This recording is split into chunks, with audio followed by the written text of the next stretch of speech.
You're listening to the REI Marketing Nerds Podcast, the leading resource for real estate investors who want to dominate their market online. Dan Barrett is the founder of AdWords Nerds, a high-tech digital agency focusing exclusively on helping real estate investors like you get more leads and deals online, outsmart your competition, and live a freer, more awesome life. And now, your host, Dan Barrett.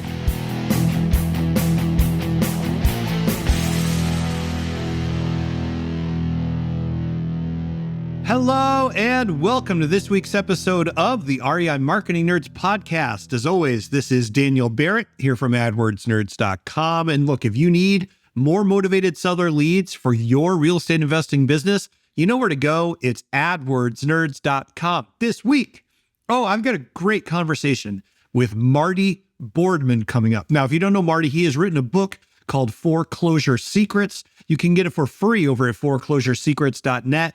And I'll be honest, right? When I don't know something, I'm pretty open about that. I really did not understand foreclosures or pre-foreclosures or how those operate as an acquisition channel for leads. So Marty was able to really break it down for me in a way that I think was extremely insightful and impactful. And we were able to really get in the weeds on parts of the process that give Marty a competitive advantage when he's going after these types of deals. And by the way, he should know he has been doing this for about 20 years now. Tons of experience teaching people how to do this. He's a really great guide into the world of foreclosures and pre-foreclosures. So without any further ado, let's get into my conversation with Marty Boardman from foreclosuresecrets.net. All right, what's up, everybody? This is Daniel Barrett from AdWords Nerds, and I am here with Marty Boardman from foreclosuresecrets.net.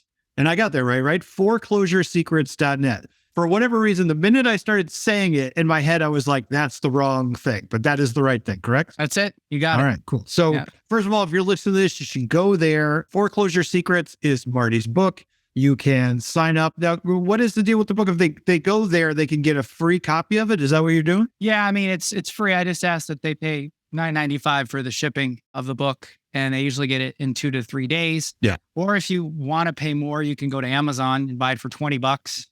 So, well, look, if you are out there feeling like, look, Jeff Bezos doesn't have enough money and he needs more money, although I guess he's not the CEO anymore. So maybe that's that joke is off label. But let's talk about you and what you're doing. Now, you have this really interesting approach, and I want to talk about foreclosure specifically. I know that's a big part of what you do, and kind of specifically is a big part of your strategy in our current market. So I want to get there, but for people who maybe don't know you or don't know your story, tell people how you got started in real estate investing and what your business looks like today. Sure. So actually, this is my 20th year of being a full-time real estate investor. So wow, congrats, man. It's 20 I quit years full-time in real estate. Yeah. I actually left my 9-to-5. It really wasn't a 9-to-5 job. I was a TV news cameraman at the CBS affiliate in Phoenix, Arizona. Yeah. And that's cool. I quit that job in September of 2002. So September of this year, it was 20 years of being a full-time real estate investor, having an investment company. And it's crazy how fast the time has gone by. I've actually been in real estate longer than I was in television news. I worked in TV news about 16 years when I walked away in 2002. So I was a TV news cameraman, just like, the guys, you see in your local market, the guys schlepping around the 100 pounds of camera gear and, being out in the rain and the heat, covering car crashes and thunderstorms, that kind of stuff. I got people, I told people, and I finally quit. I got sick of chasing ambulances and raindrops. So, I got out of TV about 20 years ago, and I was sick of working nights, weekends, and holidays. Yeah. And I really was just wanting to get into some kind of corporate business setting because business always interested me. I just had a really hard time. All I knew how to do was, pick up a camera and point it at things and record videos. So it was really difficult for me. I didn't have a very good resume trying to get any kind of corporate job. And I'm in the Phoenix area, so we have big companies here, like Intel and Avnet, and Motorola, and some big players. But I couldn't get on with any of those companies. So right around the same time, I read, like a lot of real estate investors do, I read the book Rich Dad Poor Dad by Robert Kiyosaki, and just kind of fell in love with the idea of owning my own business, getting into real estate, buying cash flow producing assets, and having that kind of be my annuity that I could live on someday. So that's what I did. I read that book, and I did what a lot of new or aspiring real estate investors do. I attended a weekend boot camp it was actually in Denver, Colorado. It was a weekend seminar. So they had like 4 or 5 speakers on Saturday, 4 or 5 on Sunday. And it was one of those deals where they get done after their hour-and-a-half pitch, basically. And then people go run into the back of the room with their credit cards and buy their course, right? So that weekend I bought 2 courses. I bought one on lease options, sandwich lease options. And I bought another one on foreclosures. And because those seem to be, in my mind, the best types of strategies for someone like myself who was inexperienced, didn't have a lot of money. And so that's kind of how it started. I came back to Phoenix and implemented the lease option strategy. And I actually made a few bucks, enough money that my wife said, sure, you can quit your job, which I think I was making like 60 grand a year with overtime. Because I convinced her, I'm like, listen, I can make at least this much money in real estate and then not have the demanding hours and the crazy, weather and have to work it in schedules. So she let me quit. So I did the lease option, sandwich lease option strategy, did a handful of deals, made enough money, like I said, to allow her to give me the permission to quit my job. But it's just a really hard strategy to maintain, to scale, because it's just a difficult conversation to have. And I don't want to go into the mechanics of sandwich lease options, but there's a lot of moving parts. Okay. So I shifted my focus to foreclosures because the other course I bought was on foreclosures. And then kind of the rest is history. That's really been my primary buying or acquisition strategy since 2003. I initially was buying pre-foreclosures and wholesaling them. And then eventually I was buying pre-foreclosures and doing fix and flips and buy and holds. Acquired a pretty massive real estate portfolio when the housing market crashed in 2007, 2008. Before it crashed, I had about a $16 million real estate portfolio, about $8 million in equity on paper. In like a matter of 6 months, I went from that to negative $2 million net worth because the housing market crashed. I own all these real estate assets and they were all underwater. And on top of that, negative cash flowing because they were all on adjustable rate arms and all this crap. So in 2009, I started rebuilding. And at that point, I shifted my focus away from pre-foreclosures because everybody was underwater. So it's hard to make a deal with somebody who's in foreclosure if they owe $200,000 on a house that's only worth $125,000. So what I did is I shifted my focus to buying foreclosures at auctions, trustee sales, sheriff sales, that kind of thing. And did that. I've been doing that pretty much ever since. And then over the last 4 or 5 years, now that people have equity again, kind of went back to the pre-foreclosure space. So now I'm buying both. I'm buying pre-foreclosures and I'm buying houses at trustee sales, depending upon, I do this in Arizona and Wisconsin. So it's trustee sales in Arizona, sheriff sales in Wisconsin. Okay. So there's like a bunch of things I want to ask about because I think you touched on a lot of really interesting things. Before we get too far away from this, because I want to start digging into foreclosures, I want to go all the way back to your time as a cameraman, which is maybe a little bit weird, but I'm very curious about this. Like, you spent a lot of time engaged in the creation of media, right? Which is not very common, right? It's like we're all used to consuming media in some way.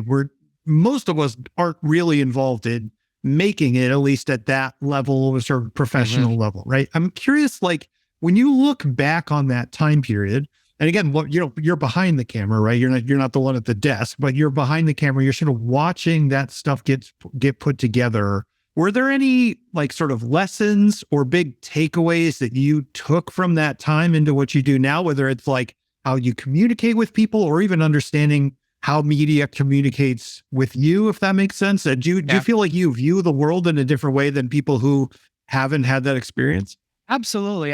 It 100% prepared me for a career in real estate investing, especially early on, because, if you're dealing directly with distressed sellers, whether they're in foreclosure or they're just in a situation where they have to sell for some reason, like job loss, medical issues, divorce. You have to be a really good listener. You have to be able to, not just be the guy or the gal that's just trying to make a deal and close the deal and make money. I mean, obviously that's what you want the end result to be, but you got to build rapport with someone. And, I can't tell you how many interviews I did over the years where I had to talk to people who were in the very worst point of time in their life. I covered the Columbine shootings in Colorado. I was there for a week. The TV station I work for in Phoenix flew me. As soon as it happened, they flew me straight to Denver. And the reporter and I went down to Littleton, and we spent an entire week there right outside the high school, and at a park nearby where they kind of had this makeshift memorial. So it was every day. I went to one of the girls who was killed in the Columbine massacre. Her parents had just moved there from Mesa, Arizona, which is, a suburb of Phoenix. They knew of my TV station. They knew my reporter. They watched her on TV. So we had some rapport already, even though we didn't know it because we'd never met her. Right. They invited us to come to her funeral. They let us come inside the funeral home and record the services inside. We're the only station that was allowed to do that. And it was a lot of it was because of the reporter that I work with, but we were able to build rapport and make them feel comfortable with us. So, when you're dealing with sellers and they're in a stressful situation and you have that ability to listen, to kind of calm them down and explain what their options are, that can be obviously very helpful. There was a number of things. The other big thing, Dan, was I got to learn how to deal with a lot of different types of people, different backgrounds, different stories. So you can relate to people in certain ways. Like I could say to somebody, I'm very sorry to hear that, prior to getting into real estate, I was in television news and I met a family who lost a family member in a car accident or in a shooting or whatever the case may be. So there's quite a few skills I learned that came in handy. And of course now, you fast forward really to the last 5-6 years, then of course you have to be good on camera. You have to be comfortable around cameras. You have to be able to know how to create content, interesting content that makes people think and people can learn. And you have to do it in a short period of time. All the stories that I recorded and edited, shot, video, and I would edit them as well, were all, under a minute and a half. So you had to get a message, a concise message across to people in a very short period of time. And of course, that's what we're dealing with now, right? With YouTube shorts and Instagram reels, Facebook reels, everything has to be a minute or less or no one even sees it. Yeah. It's like almost makes the TV news story seem long, right? At that point, it's yeah. Okay. So there's a bunch of jumping off points. I want to stay for a moment with emotions, right? And you're telling that story of, reporting on Columbine and sort of getting permission to have access to these incredibly emotional moments, right? And like you said, you both need to establish rapport with people, which I can imagine involves having empathy for them, right? But at the same time, you also have a job to do, right? You also got to hold the camera, right? You can't get wrapped up in the moment, right? You have to be there, but a little bit apart. And one of the questions that I had about foreclosure specifically, and one of the things that you mentioned when we first met is that one of the things that's really critical to understand about working with foreclosures as opposed to other parts of real estate is there is often this like very deep emotional undercurrent to what is happening.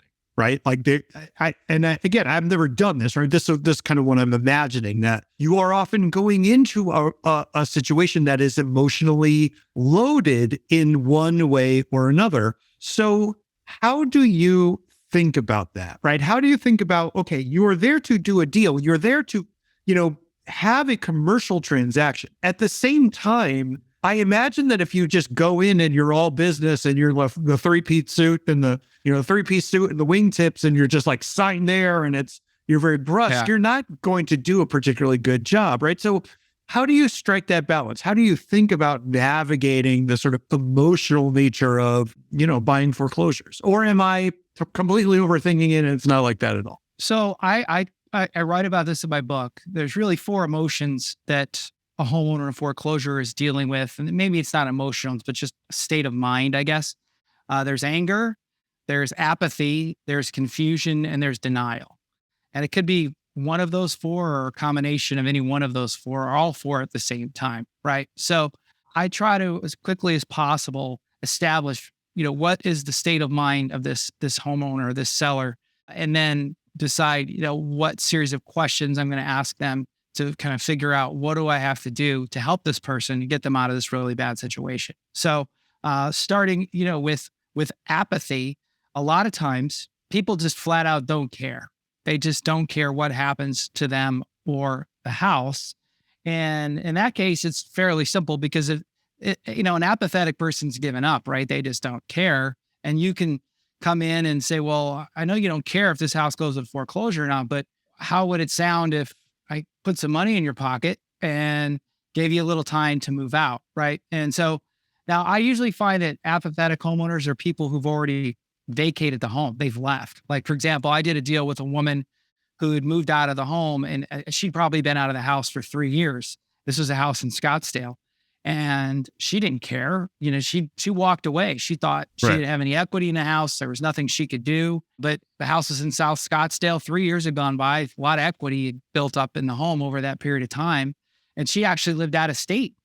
So, and there was only about a week left before the auction. So I actually got on a plane, flew to where she lived in Hebron, Indiana. So I got on a plane. I flew into Chicago Air, drove down to Hebron, Indiana, met her and got all the forms we needed to get notarized and signed, and then kind of a kitchen table closing, only we weren't at a kitchen table. I was actually at a Holiday Inn Express where I was staying, got all the forms I needed, flew back home the next day, closed the deal, and then I wholesaled it, made about $25,000. She was apathetic, right? She just didn't really care. So that's an easier conversation to have. I'd say the most difficult state of mind of a homeowner you're dealing with is somebody who's just confused. They really don't understand what's going to happen if they do nothing. And so that's where you have to really kind of get down on their level and say, listen, I know this is a confusing experience for you. You've probably had a lot of letters you've received in your mailbox. Maybe you've had people drop by your home or call you or text you. But, and this is what I call the 2-option close. I say, but really, you have 2 options. Your first option is to do nothing. And if you do that, the home is going to sell at auction. Some person you don't know is going to buy the house at the auction who has no relationship with you whatsoever. And they're going to throw you out because as soon as the house sells at the auction, you're no longer the owner. You're a squatter in the home. You're basically here illegally. Correct. So within 7 to 10 days, maybe sooner, an officer of the court's going to show up and tell you you'll have to go and you'll have no time to pack your things up and find a new place to live. And on top of that, that auction buyer has no obligation whatsoever to give you a penny. So you're just going to be out on the street with nothing. If we can sit here right now and come to an agreement and make a deal, I can give you some money right now when we close, maybe a little bit more cash after you're moved out. And I can give you 30, 60 days to find a new place to live and to move out with dignity. But even then, Dan, that doesn't always work. I can't tell you how many times I've had that discussion and I thought I had the rapport. They understood the consequences if they took no action whatsoever, and they still just let it go to auction, right? It's heartbreaking because you just know what's going to happen next, right? It's just, again, they're homeless essentially because they weren't giving any money, and no time to move out. So yeah, the angry ones are actually pretty easy to deal with too, because they're angry, they're pissed off, but it's not your fault. I mean, you're there to try to solve a problem. So you can kind of take their side, right? I know how you feel. These banks, you know what I mean? You have you can kind of create a common enemy during the conversation, right? So angry people can be the situation can be de-escalated. Say, hey, listen, I totally understand where your anger and your frustration is coming from because I've dealt and I've worked with and I've helped homeowners just like you who've gotten the same kind of runaround from the bank or whatever the case may be. So you try to create a common enemy. And then the last one, denial, those are probably the hardest because they somehow believe in some weird way that the whole thing is, a figment of someone else's imagination. They believe that this whole thing, it was done illegally or whatever. For example, I'll give you a quick example. I had a woman I was working with, and she swore that she had paid off the mortgage. She's like, there's no way I could be getting foreclosed on. I paid off the loan. I don't owe the bank any money. So, when I'm trying to work with somebody like this and they are interested in selling, I'll kind of start the process. I'll start getting some title work done just to make sure I know what's going on with all the, just to make sure that they can convey title to me. So she sends me she takes a picture of it. She sends it to me. It's like a payment coupon, and it shows paid $2,000, right?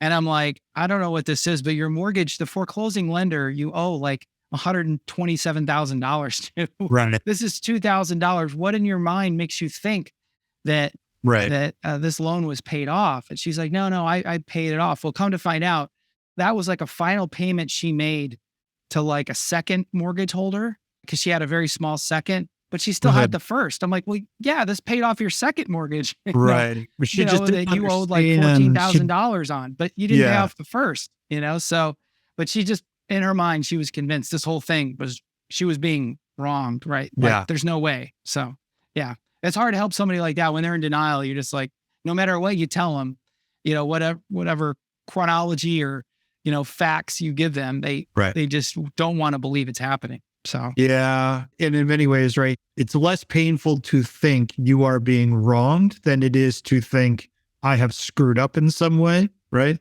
Yep. And being the type of person, as I am, I know this for a fact, who does not open my mail. I have a pile of stuff from actually, because I have an employee in Arizona State, and they send me a letter a week for something, and I opened the first two, and then I kind of stopped opening them. And every day I look at the pile, I'm like, this is a terrible idea. Why am I doing this? And I'm like, I don't know. I just don't want to open my mail right now, right? Yeah. I think you can get trapped in that and then have it snowball, and it's very understandable to me. Hey guys, hope you enjoyed part 1 of this episode. It's just too good to limit to one show. Join us next week to hear the rest.